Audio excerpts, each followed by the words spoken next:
Hello મારા વહાલા વહાલા વિદ્યાર્થી મિત્રો, કેમ છો? મજામાં? આજે મારે ગીત ગાવાનું બહુ મૂડ છે, તો એક સુંદર મજાનું ગીત હું તમારા બધા માટે રજૂ કરું છું. ભણવાનું તો આયલું રહેશે, એ તો આપણે કરવાના છીએ, બરાબર? આજે એક ગીત ગાઈ લઈ, સરસ મજાનું ગીત. કંઈક આવું છે: जिंदगी में कोई कभी आए न रब्बा, आए जो कोई तो फिर जाए न रब्बा, देने हो घर मुझे बाद में आंसू, तो पहले कोई हंसाए न रब्बा. બસ હવે બહુ વધારે પડતા બોર નહીં કરું, બરાબર? તો આ એક સુંદર મજાનું ગીત છે અને આ ગીતની મદદથી આપણે લેન્ઝનો નિયમ શીખવાના છીએ, કે જેનું નામ છે લેન્ઝનો નિયમ અથવા અને ઉર્જા સંરક્ષણ. આ બંને વસ્તુ એક સાથે આપણે શીખવાના છીએ, બરાબર? તો સૌથી પહેલા આપણે પ્રયોગને પાછું યાદ કરી લઈએ. પ્રયોગની અંદર આપણે જોયું હતું કે કોઈ વાહક ગૂંચડું હોય, એ વાહક ગૂંચડાની નજીક જો ચુંબકનો ઉત્તર ધ્રુવ લઈ આવવામાં આવે તો ગૂંચડા સાથે સંકળાયેલી ચુંબકીય ક્ષેત્રની રેખાઓમાં વધારો થશે, એટલે ગૂંચડા સાથે જોડાયેલું ફ્લક્સ છે એ વધશે. અને ફ્લક્સ વધવાના કારણે, ફ્લક્સમાં જે ફેરફાર થાય છે એના કારણે ગૂંચડાની અંદર વિદ્યુત પ્રવાહ ઉત્પન્ન થાય છે. વિદ્યુત પ્રવાહ તો જ ઉત્પન્ન થાય કે જો એમાં પ્રેરિત ઈએમએફ ઉત્પન્ન થાય, જે આપણે ઓલરેડી શીખી લીધું છે, બરાબર? અને એના માટે આપણે એક સૂત્ર લખ્યું હતું, એ સૂત્ર હતું E બરાબર -d∅v/dt. હવે મેં ત્યારે તમને સમજાવ્યું હતું કે આ માઇનસ સંજ્ઞા શું કામ આવે છે, તો આ માઇનસ સંજ્ઞા લેન્ઝના નિયમ ઉપરથી આવે છે. અને તમને ખબર છે કે આ ચેપ્ટરમાં 5 માર્કના MCQ પૂછાય છે, બોર્ડની અંદર પૂછાશે હવે. તો એ 5 MCQ માટે લેન્ઝનો નિયમ ખૂબ અગત્યનો છે. આમાંથી એકાદ બે MCQ તમને પૂછી શકે છે, બરાબર? આના ઉપર આધારિત, આ થિયરી ઉપર આધારિત. તો ચાલો આને પહેલા સમજવાનો પ્રયત્ન કરીએ. એક સુંદર મજાનું ગૂંચડું પોતાનું વ્યવસ્થિત જીવન જીવી રહ્યું હતું અને અચાનક એના જીવનમાં એક ગજિયા ચુંબકની એન્ટ્રી થાય છે. તો આ ગૂંચડું ગીત ગાવાનું શરૂ કરે છે કે જિંદગી મેં કોઈ કભી આયે ન રબ્બા. હવે જ્યારે આ ગીતનો મતલબ શું થાય કે જિંદગી મેં કોઈ કભી આયે ન રબ્બા, કે આ ગૂંચડું, આ ચુંબક જે છે ગૂંચડા તરફ જવાનો પ્રયત્ન કરતું હતું, એટલે કે આની સાથે સંકળાયેલું ફ્લક્સ છે એ વધ્યું, તો ગૂંચડાને ગમ્યું નહીં, એટલે એને એમ કીધું કે જિંદગી મેં કોઈ કભી આયે ન રબ્બા. હવે આ ચુંબક છે એ પણ સ્વાભિમાની હતું, બરાબર? જ્યારે ગૂંચડાએ આવું ગીત ગાયું તો કે કાંઈ વાંધો નહીં, આપણે કાંઈ જરૂર નથી, તો એ બિચારું પાછું જવા માંડ્યું. હવે આ જ્યારે ચુંબક પાછું જવા માંડ્યું ત્યારે આને ગીત ગાયું કે આયે જો કોઈ તો ફિર જાયે ન રબ્બા, એટલે કે જ્યારે આવ્યું ત્યારે એનો વિરોધ કર્યો. વિરોધ કેવી રીતના થાય, તો કે ગૂંચડામાં એવી દિશામાં વિદ્યુત પ્રવાહ પ્રેરિત થાય કે જેથી કરીને આ ચુંબકનો જો ઉત્તર ધ્રુવ અહીંયા હોય તો ગૂંચડાની અંદર પણ ઉત્તર ધ્રુવ બને. અને તમને ખબર છે, મેં ઓલરેડી શીખડાવેલું છે આગળના લેક્ચરમાં, કે વિદ્યુત પ્રવાહ નો, ધારો કે વિદ્યુત પ્રવાહ ધારિત ગૂંચડું હોય, તમે અહીંયાથી એને ઓબ્ઝર્વ કરો તો આનો ઉત્તર ધ્રુવ ક્યારે થાય કે જો એમાં વિષમઘડી દિશામાં વિદ્યુત પ્રવાહ વહેતો હોય તો, બરાબર? તમે અહીંયાથી જોવો છો તો આની અંદર નોર્થ પોલ બનશે આ સાઈડ, તો આ બાજુ પણ ચુંબકનો ઉત્તર ધ્રુવ છે અને સાથે સાથે ગૂંચડાનો ઉત્તર ધ્રુવ પણ આ જ બાજુ બને છે. તો એનો મતલબ એમ કે આ એનો શું કરે છે, વિરોધ કરે છે. ખ્યાલ આવ્યો? હવે ધારો કે તમને એમ થાય કે સર ઉત્તરની બદલે દક્ષિણ ધ્રુવ રાખીએ તો કાંઈ વાંધો નહીં. જો તમે આ દક્ષિણ ધ્રુવ રાખીને ગતિ કરાવશો તો આની અંદર જે પ્રેરિત વિદ્યુત પ્રવાહ ઉત્પન્ન થશે એ પણ દક્ષિણ દિશાનો, એટલે કે સમઘડી દિશામાં વિદ્યુત પ્રવાહ ઉત્પન્ન થશે. ખ્યાલ આવ્યો? હવે આ અંદર જાતું હતું તો આને ના પાડી કે ના અંદર નથી આવવાનું, બરાબર? પછી આ કે હવે ના, તમે, હું તો સ્વાભિમાની માણસ છું, મારે કઈ આવવાની જરૂર નથી, તો કે હું બહાર જાઉં છું, દૂર જાઉં છું. તો હવે જ્યારે ચુંબક દૂર જાય છે ગૂંચડાથી, તો ગૂંચડું એમ કે છે કે ના ના, તમારે તો રહેવું જ પડશે, બરાબર? એટલે હવે શું થાય છે કે ચુંબક દૂર જાય છે તો આની સાથે સંકળાયેલા ચુંબકીય ફ્લક્સ જે છે એ ઘટે છે. તો હવે ગૂંચડું એમ કે છે કે ના, હવે વધારો. હવે ગૂંચડામાં જો ચુંબકીય ફ્લક્સ વધારવું હોય તો ગૂંચડામાં દક્ષિણ ધ્રુવ ઉત્પન્ન થાય તો બંને વચ્ચે શું થશે, આકર્ષણ થશે. ખ્યાલ આવ્યો? તો બસ એકદમ સિમ્પલ અને એકદમ ઈઝી થિયરી છે અને આ ગીતની મદદથી તમે આખી થિયરી યાદ કરી શકો છો, બરાબર? તો 1834 ની સાલમાં હેનરિચ ફ્રેડરિક લેન્ઝ નામના જે વૈજ્ઞાનિક હતા, જર્મન વૈજ્ઞાનિક હતા, એમણે આ નિયમ આપેલો હતો 1834 ની સાલમાં. અને નિયમને આપણે શબ્દોમાં લખવો હોય તો આ રીતે લખી શકાય કે પ્રેરિત ઈએમએફ ની દિશા, એટલે કે સંજ્ઞા એવી હોય છે કે તે એવો વિદ્યુત પ્રવાહ ઉત્પન્ન કરે કે જે તેને ઉત્પન્ન કરતા ચુંબકીય ફ્લક્સના ફેરફારનો વિરોધ કરે. ખ્યાલ આવી ગયો? ફરીથી પ્રેરિત EMF ની દિશા, આની અંદર જે વિદ્યુત પ્રવાહ વિદ્યુત EMF પ્રેરિત થાય છે એની દિશા, તો પ્રેરિત EMF ની દિશા એવી હોય છે કે તે એવો વિદ્યુત પ્રવાહ ઉત્પન્ન કરે કે જે તેને ઉત્પન્ન કરતા ચુંબકીય ફ્લક્સના ફેરફારનો વિરોધ કરે. આમાં ફ્લક્સનો ફેરફાર કોણે કર્યો? તો કે આ ચુંબકે કર્યો. તો આના ફ્લક્સના ફેરફારનો વિરોધ કોણ કરશે? તો કે આ ગૂંચળું કરશે. અને એ રીતના વિદ્યુત પ્રવાહ આની અંદર વહેવાનો શરૂ થશે. ખ્યાલ આવી ગયો? એટલા માટે આપણે અહીંયા સંજ્ઞામાં માઈનસ લીધું હતું. E બરાબર -d∅b/dt, ફ્લક્સમાં થતા ફેરફારનો વિરોધ. બરાબર, આગળ જશે તો નોર્થ પોલ જાય છે. હવે ટૂંકમાં સમાન વિદ્યુતભાર, નજીક જશે તો સમાન વિદ્યુતભાર સમાન ધ્રુવ ઉત્પન્ન થશે. અહીંયા ઉત્તર ધ્રુવ તો અહીંયા ઉત્તર ધ્રુવ, દૂર જશે તો અસમાન ધ્રુવ ઉત્પન્ન કરે. અહીંયા ઉત્તર ધ્રુવ તો અહીંયા દક્ષિણ ધ્રુવ. ખ્યાલ આવી ગયો? હવે આવું જ થાય છે એવું આપણે કઈ રીતના કહી શકાય કે આવું જ થાય છે? જો આનું ઉલટું થતું હોત તો શું થાત? એના વિશે થોડીક ચર્ચા કરી લઈએ. ધારો કે આપણે એવું માની લઈએ કે ગજિયો ચુંબક જ્યારે ગૂંચળાની નજીક આવે છે અને આ ગૂંચળાની અંદર ધારો કે ઉત્તરની બદલે દક્ષિણ ધ્રુવ ઉત્પન્ન થાત તો શું થાત? તો શરૂઆતમાં જ્યારે ચુંબક દૂર હતું ત્યારે આની અંદર કોઈ વિદ્યુત પ્રવાહ પ્રેરિત થતો નથી. હવે જેવું તમે થોડોક ધક્કો મારો ગજિયા ચુંબકને, અને જો અહીંયા ઉત્તર ધ્રુવ હોય અને અહીંયા જો દક્ષિણ ધ્રુવ થાય તો બંને વચ્ચે શું થાય? આકર્ષણ થાય. હવે બંને વચ્ચે આકર્ષણ થાય તો પછી આકર્ષણ બળ લાગવાનું જેવું શરૂ થશે એટલે તમે જે બાહ્ય બળ આપો છો એ બાહ્ય બળ આપવાની જરૂર પડશે નહીં, અને ઓટોમેટિક ચુંબક છે ગૂંચળા તરફ આકર્ષિત થશે અને આમાં વિદ્યુત પ્રવાહ પ્રેરિત થશે, જે ખરેખર ઉર્જા સંરક્ષણના નિયમનું શું કરે છે? ભંગ કરે છે. બરાબર, પરપેચ્યુઅલ મોશન મશીનની જેમ તમે વિચારી શકો કે જે ખરેખર શક્ય નથી. કોઈ પણ ઉર્જા આપ્યા વગર કોઈ પણ મશીન જે છે એ ચાલી શકે નહીં. એવી રચના જો એમ થતું હોત કે અહીંયા ઉત્તર ને અહીંયા દક્ષિણ એવું થતું હોત તો એવી કઈક રચના આપણે બનાવી શકત અને તો ઉર્જા સંરક્ષણના નિયમનો શું થઈ જાય? ભંગ થઈ જાય. તો એ વસ્તુ શક્ય નથી. ખ્યાલ આવે છે? હવે તમે આમાં વિચારો તો શું થાય કે જેમ જેમ તમારે ચુંબકને નજીક લઈ જવું છે એમ એમ તમારે બળ વધારે આપવું પડશે, કારણ કે એનો વિરોધ કરે છે. અને બળ આપશું તો આની અંદર જે પ્રવાહ પ્રેરિત થાય છે, કારણ કે તમે જે ઉર્જા આપી તો એ ઉર્જાનો ખર્ચો ક્યાં થાય? ક્યાં વપરાશે? તમે જે ઉર્જા આપો છો, ચુંબકને ધક્કો મારો છો, તો આની અંદર જે ઉર્જા ઉત્પન્ન થશે એ ઉર્જાનું જૂલ ઉષ્મા ઉર્જા સ્વરૂપ, એ સૂત્ર તમને બધાને ખબર છે, I²R. આના સ્વરૂપમાં ઉષ્મા ઉર્જાના સ્વરૂપમાં એનો શું થઈ જશે? વ્યય થશે. કારણ કે આમાં પ્રવાહ ઉત્પન્ન થાય, ગૂંચળામાં કોઈ પણ વાહક તારની અંદર વિદ્યુત પ્રવાહ પસાર થાય ત્યારે વાહક તાર ગરમ થશે. બરાબર ને? તો આના સ્વરૂપમાં એનો વ્યય થાય તો અહીંયા આગળ ઉર્જા સંરક્ષણના નિયમનું શું થાય છે? પાલન થાય છે. બરાબર, આ કેસની અંદર તમે એવું વિચારી શકો, કારણ કે તમારે આને ખેંચીને આમ લઈ જવું છે તો આમ ખેંચવા માટે પણ આની વિરુદ્ધ તમારે કાર્ય કરવું પડે છે. એટલા માટે આમાં વિરુદ્ધ દિશામાં વિદ્યુત પ્રવાહ ઉત્પન્ન થાય છે. અને આની અંદર પણ I²R પ્રમાણે જૂલ ઉષ્મા ઉર્જા સ્વરૂપે ઉર્જાનો શું થશે? વ્યય થશે. તો આ હતી આજની થિયરી, લેન્ઝનો નિયમ અને ઉર્જા સંરક્ષણ, જે ખૂબ જ એકદમ સિમ્પલ, એકદમ એક નાનું એવું સોંગ તમે યાદ રાખી લો. બરાબર, અમે કોલેજમાં હતા ત્યારનું આ ફેમસ સોંગ છે. હવે એના બે વાક્ય ખાલી તમે યાદ રાખો, જિંદગી મેં કોઈ કભી આયે ન રબા, આયે જો કોઈ તો ફિર જાય ન રબા. તો આ સિમ્પલ થિયરી તમને એકદમ ચપટી વગાડતા યાદ રહી જશે. ડન છે? તો હવે આપણે જોવાના છે આના ઉપર આધારિત ઉદાહરણના દાખલાઓ. બરાબર, તો આ વસ્તુ છે નોટ ડાઉન કરી લો તમારી બુકમાં અને હવે આપણે આગળ વધશું.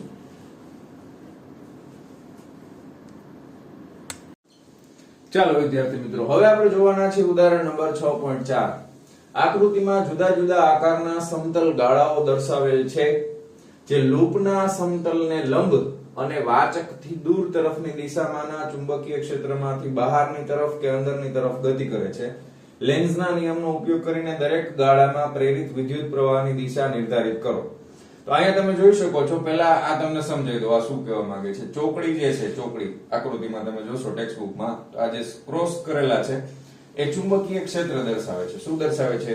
ચુંબકીય ક્ષેત્ર. હવે તમને ખબર છે બે નિશાની હોય, એક ટપકું હોય અને એક ચોકડી હોય. હવે ટપકું આપણે ક્યારે કરતા હોય છે? જનરલી ચુંબકીય ક્ષેત્ર, આ પુસ્તકનું પાનું છે એવું સમજો. હવે પુસ્તકના પાનામાંથી જો બહાર આવતું હોય, બહાર આપણે યાદ કેવી રીતે રાખવાનું? એક તીર ધ્યાનમાં લેવાનું. તો તીરનો આગળનો ભાગ અણીવાળો હોય બરાબર ને, પાછું યાદ કરાવી દઉં ભૂલી ગયા હોય તો, બરાબર. અને પાછળ તીરમાં આ રીતના આમ હોય ને, આમ આવું આવી રીતનું તીર હોય ને, તો આ આગળ આવે છે, તમારી આંખ આ બાજુ છે, સમજો હો.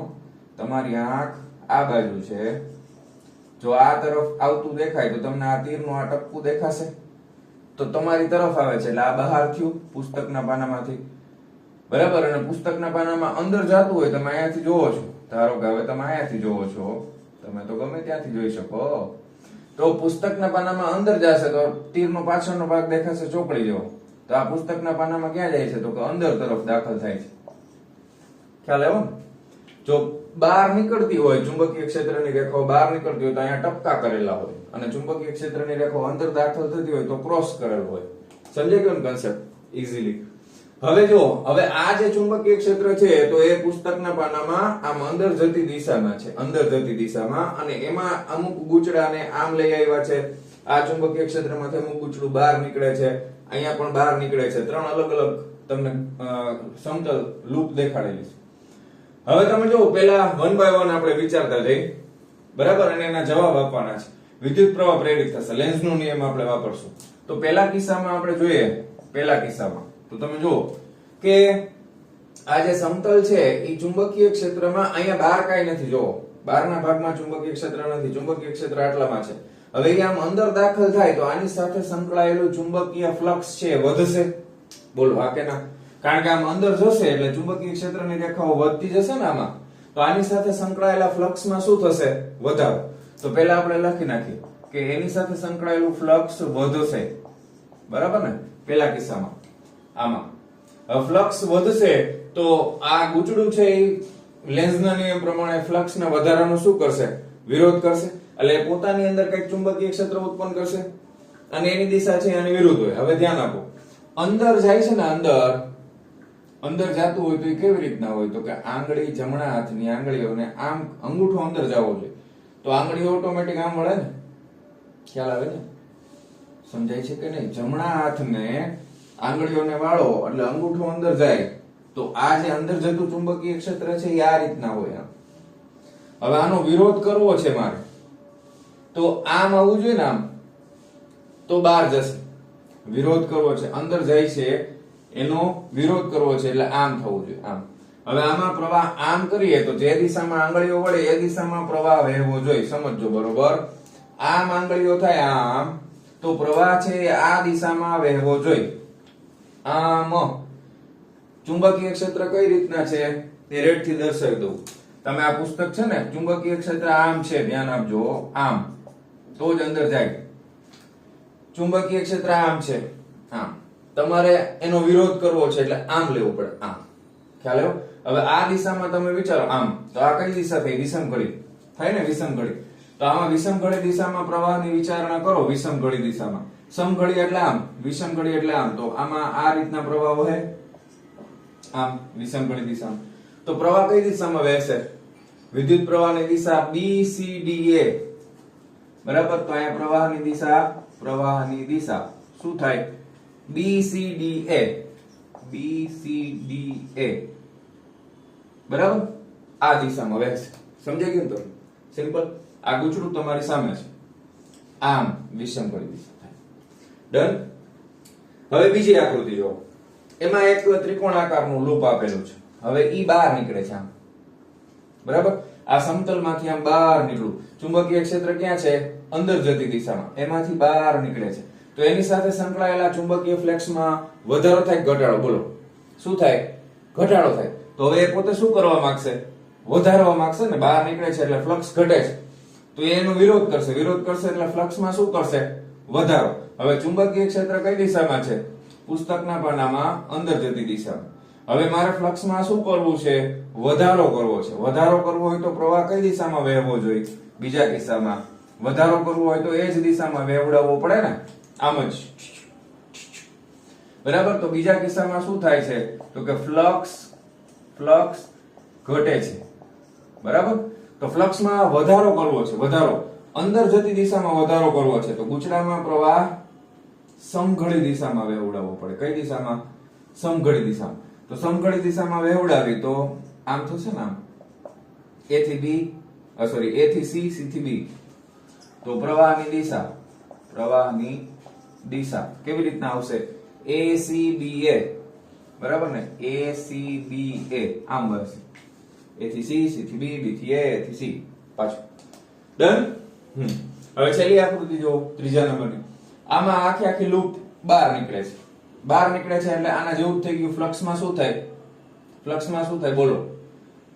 ઘટાડો થાય છે ને, તો આ ફ્લક્સમાં શું કરવા માંગશે?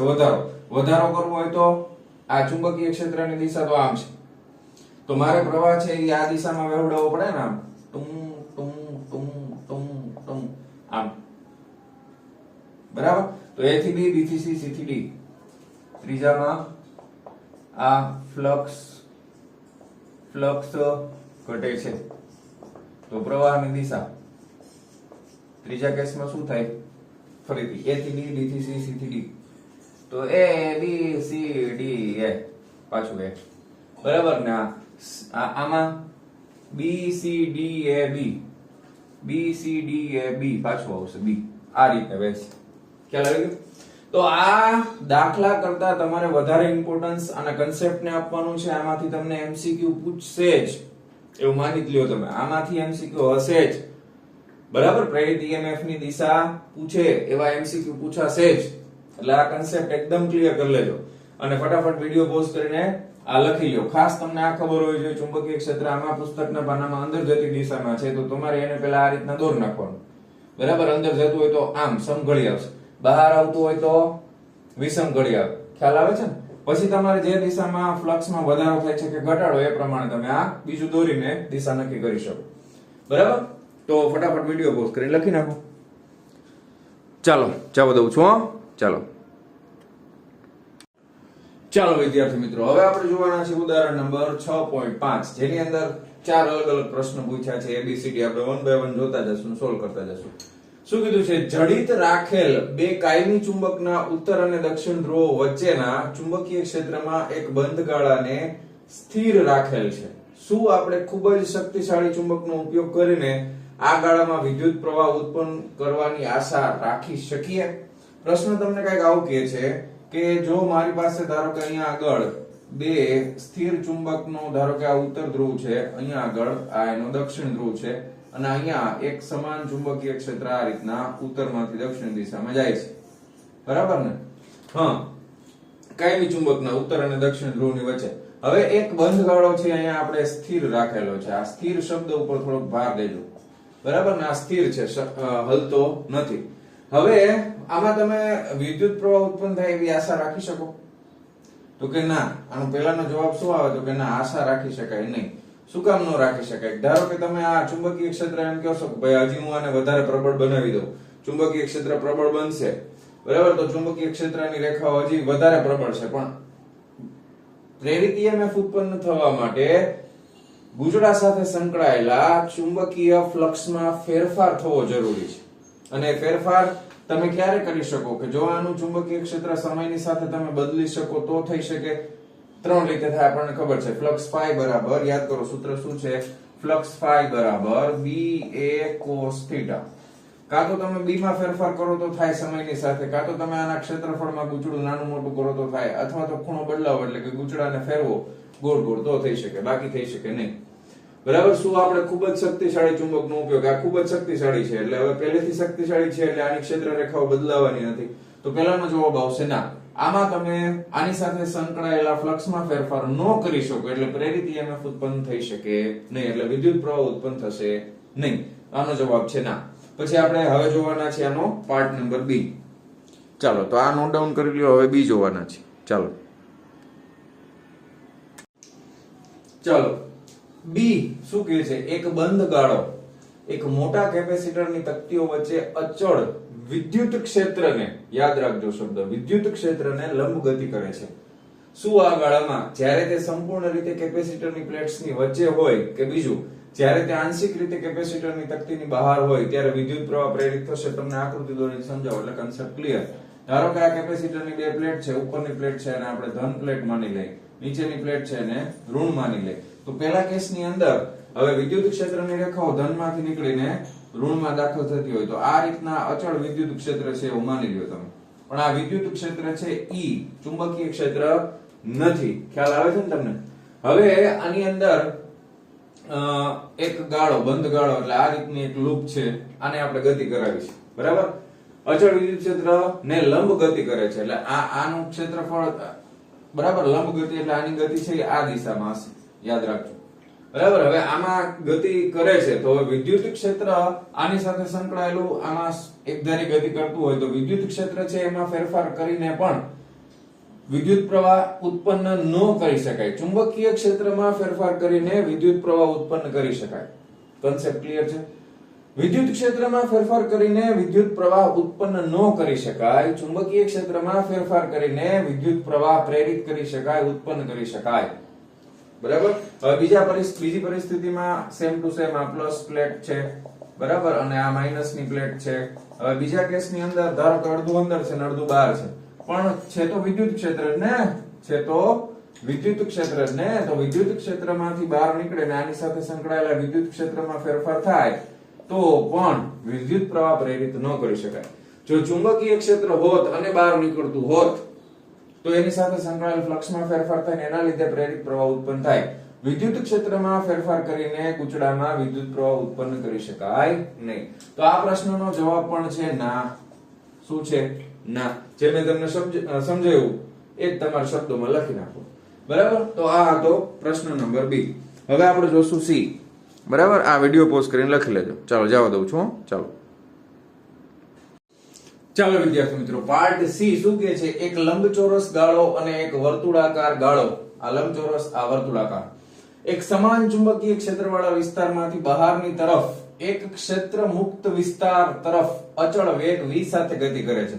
એટલે અહીંયા કોઈ ક્ષેત્ર નથી, આમાં અહીંયા કોઈ ક્ષેત્ર નથી, આમાં ક્ષેત્ર છે, ક્ષેત્રથી મુક્ત એટલે આ બાજુ જશે એટલે ક્ષેત્રમાંથી બહાર નીકળશે ટૂંકમાં. બરાબર? અને આ ક્ષેત્રને લંબ છે.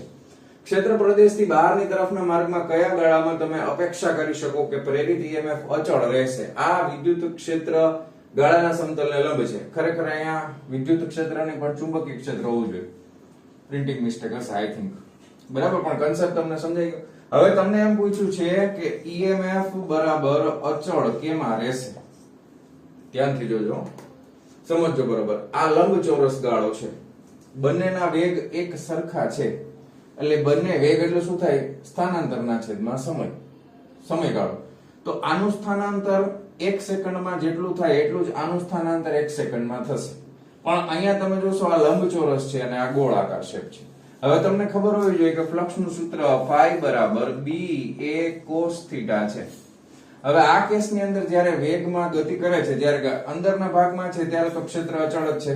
બરાબર? હવે જેવું બહાર નીકળશે ત્યારનો પ્રશ્ન છે, ખાસ એ સમજવાનું છે. હવે અહીંયા આગળ બદલાય છે શું? તો કે ક્ષેત્રફળ બદલાય છે.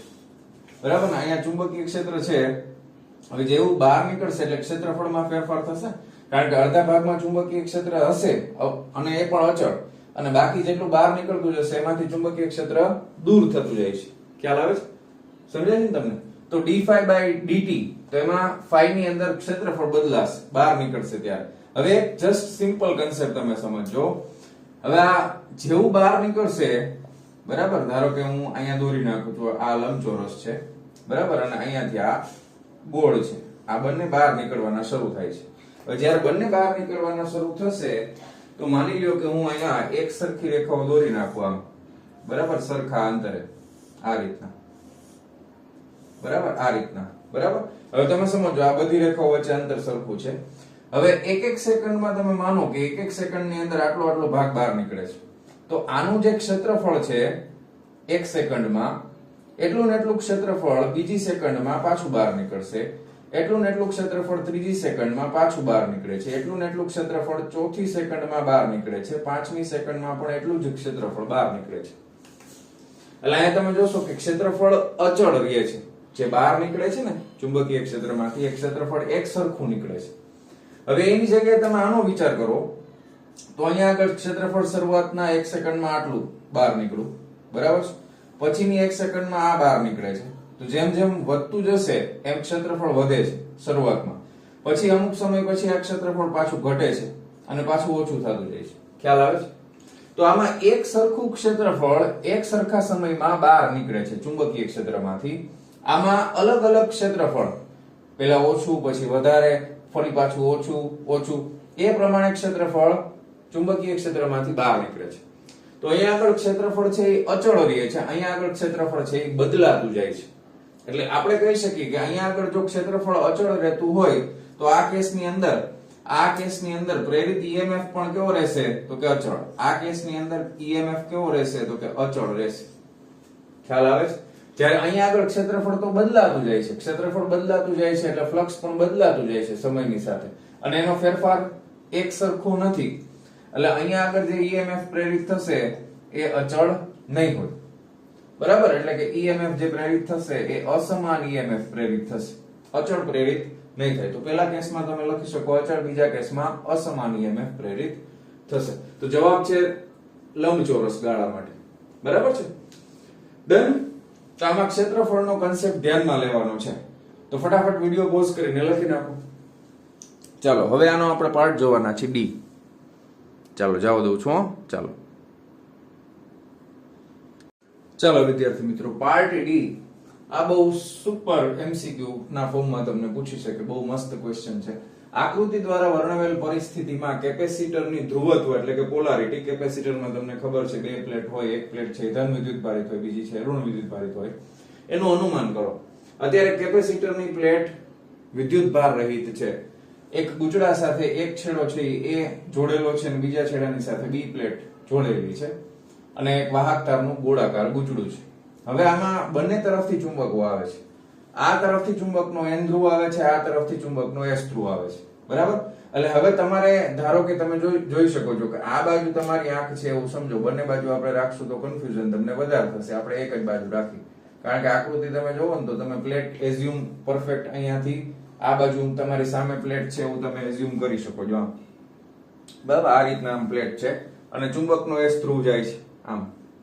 હવે ચુંબકનો S ધ્રુવ જશે તો લેન્ઝ લો પ્રમાણે જિંદગી में कोई कभी आए न रबा.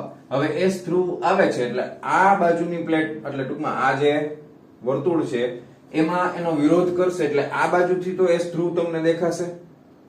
S ધ્રુવનો વિરોધ કરવો છે એટલે S ધ્રુવ જ આમાં ઉત્પન્ન થવો જોઈએ આ બાજુથી. ખ્યાલ આવે છે ને તમને? તમારી સામે આમ પ્લેટ છે, અહીંયા S ધ્રુવ છે, તો આમાં પણ S ધ્રુવ થવો જોઈએ. S એટલે આમ, બરાબર? S એટલે આમ. તો એમાં આ દિશામાં પ્રવાહ વહે ને, આ બાજુથી તમે જોવો તો પ્લેટમાં તમને પ્રવાહ આ બાજુથી જોશો એટલે પ્રવાહ છે એ તમને આમ વહેતો હોય એવું દેખાશે ને. આ બાજુથી એક બાજુથી કરો તો ચાલે, બરાબર? તમે આ સાઈડ થી જોવો છો, યાદ રાખજો. પ્રવાહ તમને આ દિશામાં આમ વહેતો હોય એવું દેખાશે. ખ્યાલ આવે છે? આ બાજુથી આમ સમઘડી દિશામાં, કારણ કે S બને છે આ બાજુથી, S બને છે તો સમઘડી દિશામાં પ્રવાહ વહે છે.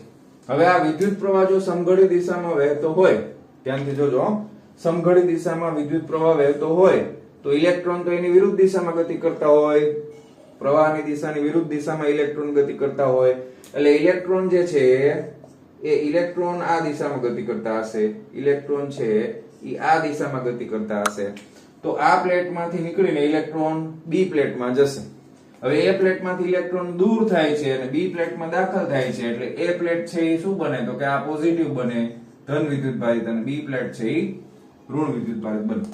ખ્યાલ આવ્યો ને? આ સાઈડ થી વિચારશો તો પણ એ જ થાય, કારણ કે ગુચડાની આ બાજુ જો S ધ્રુવ બનતો હોય તો એ જ ગુચડું તમારી આ બાજુથી તમે જોવો તો વિષમઘડી દિશામાં ફરતું દેખાય. આ ગુચડાને આ બાજુથી જોવો તો સમઘડી દિશામાં ફરતું દેખાય, આ બાજુથી જોવો તો વિષમઘડી દિશામાં ફરતું દેખાય. તો આ બાજુ જો ગુચડામાં S ધ્રુવ બનતો હોય, બરાબર, સાઉથ પોલ દક્ષિણ ધ્રુવ, તો ગુચડાની આ બાજુ ઉત્તર ધ્રુવ જ બને. ખ્યાલ આવે? તો કોઈ પણ એક બાજુથી તમે સોલ્વ કરશો તો પણ તમને જવાબ મળી જશે. તો આનો જવાબ છે પ્લેટ A ધન વિદ્યુતભારિત થશે, પ્લેટ B ઋણ વિદ્યુતભારિત થશે. પ્રવાહની દિશા નક્કી કરવાની અને ખબર હોવી જોઈએ કે પ્રવાહની વિરુદ્ધ દિશામાં ઇલેક્ટ્રોન ગતિ કરતા હોય રૈવાજિક રીતે, આપણે આગળ શીખેલું છે, બધાને યાદ જ હશે. તો આ હતો ઉદાહરણનો છેલ્લો પાર્ટ D નંબરનો, અને આમાંથી તમને ખાસ તમારે પ્રિપેર કરવાના છે MCQ પોઈન્ટ ઓફ વ્યૂ. બરાબર? MCQ તમને વધારે પૂછવાના છે 5 માર્કનો. તો મારા વહાલા વિદ્યાર્થી મિત્રો, આજનો આ સરસ મજાનો લેક્ચર આપણે અહીંયા પૂરો કરીએ છીએ. મળીએ છીએ નેક્સ્ટ વિડિયો લેક્ચરમાં આના પછીના ટોપિકની સાથે. અને વિડિયોને લાઈક કરતા રહ્યો, તમારા મિત્રોની સાથે શેર કરતા રહ્યો, નોલેજને વેચતા રહ્યો. બરાબર? ચાલો મળીએ.